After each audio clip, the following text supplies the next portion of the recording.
Hello again, this is AZC2. Today I'm going to talk about the recent police action against the Prime Minister of Singapore's brother, Mr. Lee Hsien Yang, for allegedly lying under oath with regards to his father's will. Lee Hsien Yang and Lee Hsien Loong, who's the Prime Minister, were the sons of the late Mr. Lee Kuan who was the founding Prime Minister of Singapore. He passed away in 2015 at the ripe old age of 92. Mr. Lee Sr. was known for having built Singapore up from the third world to the first, and he had written so in his memoirs. The Lee residence at number 38 Oxley Road in the Orchard area of Singapore was where Mr. Lee had been residing for many years. Before he died, he expressed that he would like his house to be demolished. However, under his son Lee Hsien Loong's regime, the building had been gazetted as a national monument. Number 38 Oxley Road has colloquially been referred to as Oxley Castle due to the recent events that took place after Mr. Lee Sr. passed on. 2 years after Mr. Lee Sr. passed, his younger son, Mr. Lee Hsien Yang, and his daughter, Miss Lee Wei Ling, started making posts on Facebook accusing their elder brother and sister-in-law of dishonoring their father's will because they wanted the house to be preserved, while the younger Lee siblings believed that their father's last wish needed to be honored, come what may.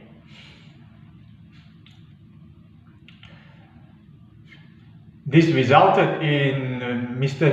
Lee Hsien Loong's nephew, Lee Sheng-wu, the son of Lee Hsien Yang, being charged with contempt of court over a supposedly private Facebook post.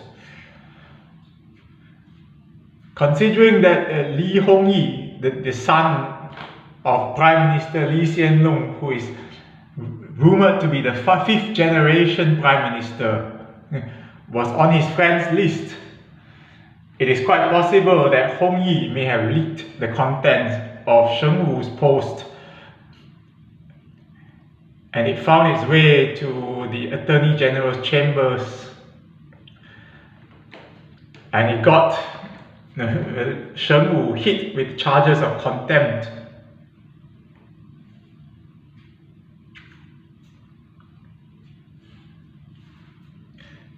There were many things associated with the furor surrounding Oxley Castle, and one of which led to the outing of the Kiara Xavier from the online citizen. It was revealed that her real name was something else that most of us can't even pronounce, and that she lives in the Klang Valley region in Selangor.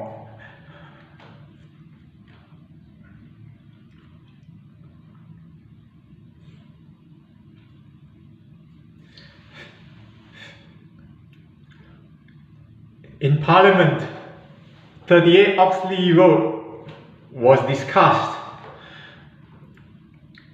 during a special sitting attended by all members of the Workers' Party who had been elected in the 2015 election.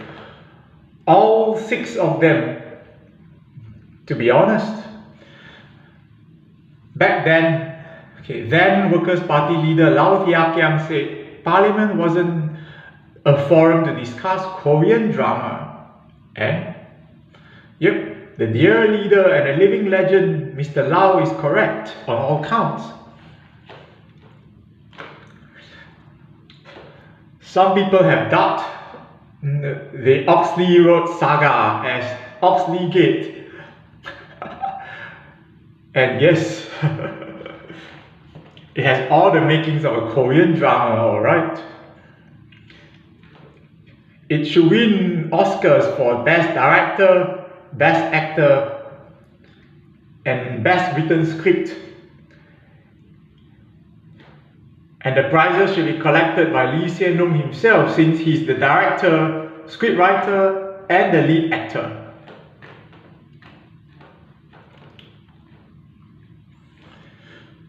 In the latest development of Oxley Gate, Lee Hsien Yang and his wife, who have since moved out of Singapore, have been subject to an investigation that they may have committed perjury with regards to Lee Kuan Yew's last will and testament, in which he expressed that the house at 38 Oxley Road should be demolished.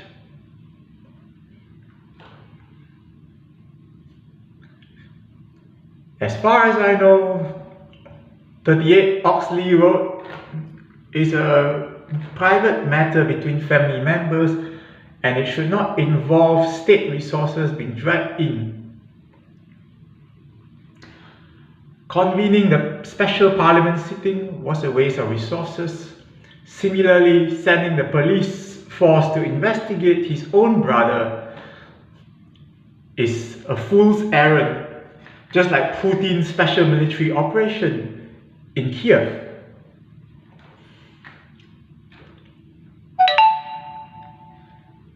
I object to state resources being used to go after Lee Hsien Yang for such a trivial matter, because they can be deployed elsewhere.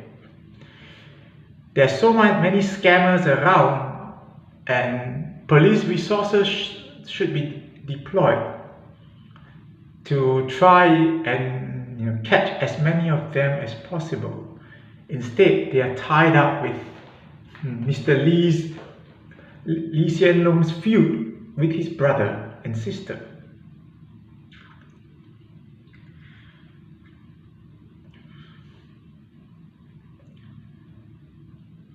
It is high time to start on a clean slate.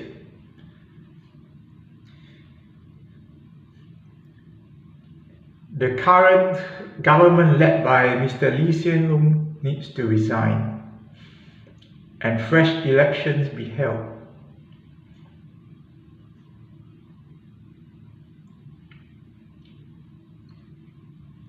We need a fresh start under a new leader from another party.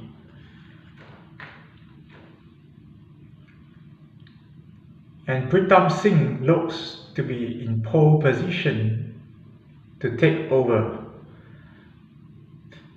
Unfortunately, he doesn't quite have the numbers, and he would need the support of other parties like Chee Soon-juan's Singapore Democratic Party, for instance. Dr. Chee is effectively Lee Kuan Yew Mark II. Dr. Chee has the iron in him, like Lee Kuan Yew did. In the same way that Lee Kuan Yew dared to go against the British colonial rulers, Dr. Chee dares to go against the arrogant PAP ministers. We have come full circle from the 1950s. It is time to change the government, and it cannot come any sooner. So vote wisely when it's your turn to vote. Together we can do it. vote them out.